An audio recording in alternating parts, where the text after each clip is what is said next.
Warahmatullahi wabarakatuh. Perkenalkan, nama saya Surya Dharma, NIM 18233105. Saya dari Prodi D3 Manajemen Pajak, Fakultas Ekonomi Universitas Negeri Padang.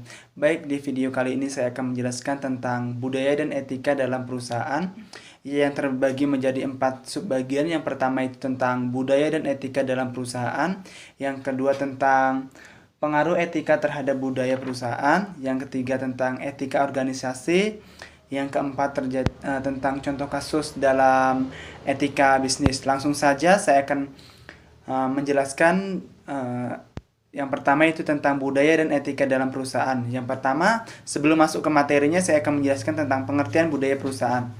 Menurut Agus Arginto, budaya perusahaan dapat dikategorikan sebagai kombinasi ide, adat istiadat, norma-norma, tradisi yang terjadi di dalam perusahaan tersebut, dan dalam arti lain bersama membantu mendefinisikan perilaku norma bagi setiap orang yang bekerja di suatu perusahaan.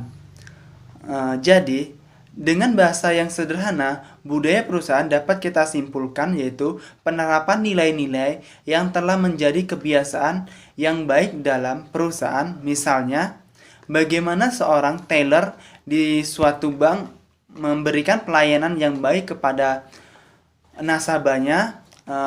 Dengan kata lain, contoh yang lain dapat kita ambil yaitu pelayan toko atau pelayan kafe.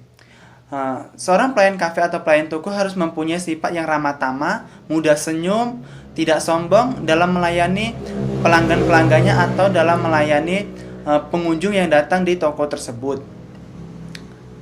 Yang selanjutnya itu hubungan etika dan budaya perusahaan. Etika pada dasarnya adalah standar atau moral yang menyangkut benar atau salah, baik atau buruknya, karena konsep etika bisnis terhadap berbagai pengertian tentang etika perusahaan, etika kerja dan etika perorangan yang menyangkut hubungan-hubungan antara etika perusahaan tersebut. Kontribusi yang signifikan terhadap pembentukan atau perilaku etis karena budaya perusahaan merupakan seperangkat nilai dengan norma yang membimbing tingkah laku seorang karyawan di dalam perusahaan tersebut, yang dilakukan setiap karyawan pada perusahaan tersebut. Baik atau buruknya karyawan itu akan terbentuk bagaimana pola atau pimpinan perusahaan itu menjalankan sebuah perusahaan tersebut. Terdapat 3 faktor utama yang memungkinkan terciptanya etika atau etika di dalam perusahaan. Yang pertama, terciptanya budaya perusahaan secara bersama atau secara baik.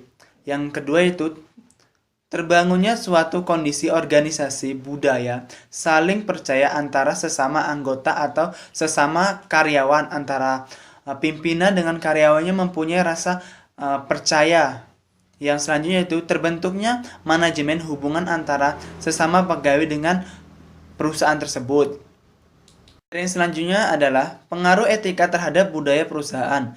Etika seseorang dengan etika bisnis adalah satu kesatuan yang tidak bisa dipisahkan antara keduanya. Dikarenakan keduanya saling melengkapi dalam dan mempengaruhi perilaku antara individu dan kelompok, yang kemudian menjadi perilaku organisasi, yang akan berpengaruh sangat signifikan terhadap budaya perusahaan. Jika etika menjadi nilai dengan keyakinan yang terintegritas dalam budaya perusahaan, maka akan berpotensi menjadi dasar kekuatan perusahaan yang akhirnya akan berpotensi menjadi suatu atau simultan dalam peningkatan kinerja karyawannya. Terdapat pengaruh yang sangat atau saling signifikan antara etika seseorang dari tingkat manajer terhadap tingkah laku etis dalam mengambil suatu keputusan. Kemampuan seseorang sangat berpengaruh terhadap perilaku bawahannya. Jadi, etika seseorang pimpinan akan ditiru atau diikuti oleh karyawannya. Baik buruknya tingkah laku seorang manajer atau seorang pimpinan itu akan ditiru tingkah lakunya oleh bawahannya atau oleh karyawannya. Budaya perusahaan memberikan budaya yang sangat berharga atau berarti bagi perilaku etis perusahaan akan menjadi lebih baik jika mereka membudayakan etika dalam lingkungan perusahaannya. Materi yang selanjutnya yaitu tentang etika organisasi. Etika organisasi menentukan percayanya seperangkat nilai yang diharuskan setiap orang dalam organisasi tersebut. Nilai tersebut berkaitan dengan pengelolaan bagaimana seharusnya bersikap dengan baik antara sesama anggota di dalam perusahaan tersebut. Mempunyai sikap yang baik seperti sikap hemat, jujur, kedisiplinan, tanggung jawab.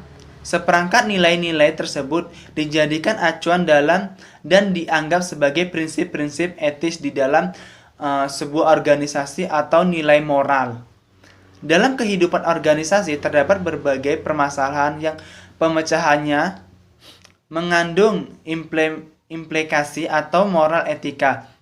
Ada acara pemecahan yang sangat signifikan terhadap etika dan moral moral karyawan tersebut.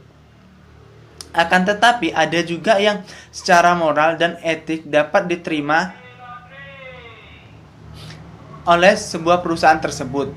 Jadi, etika organisasi ini sangatlah berpengaruh terhadap lingkungan perusahaan kita.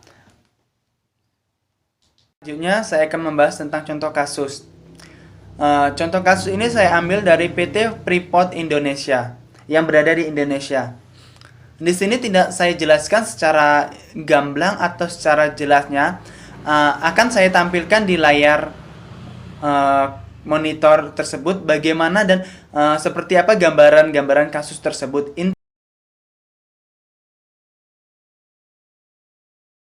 Intinya, di dalam kasus PT Freeport itu terjadi kesenjangan antara PT Freeport yang berada di luar negeri dan PT Freeport yang ada di Indonesia.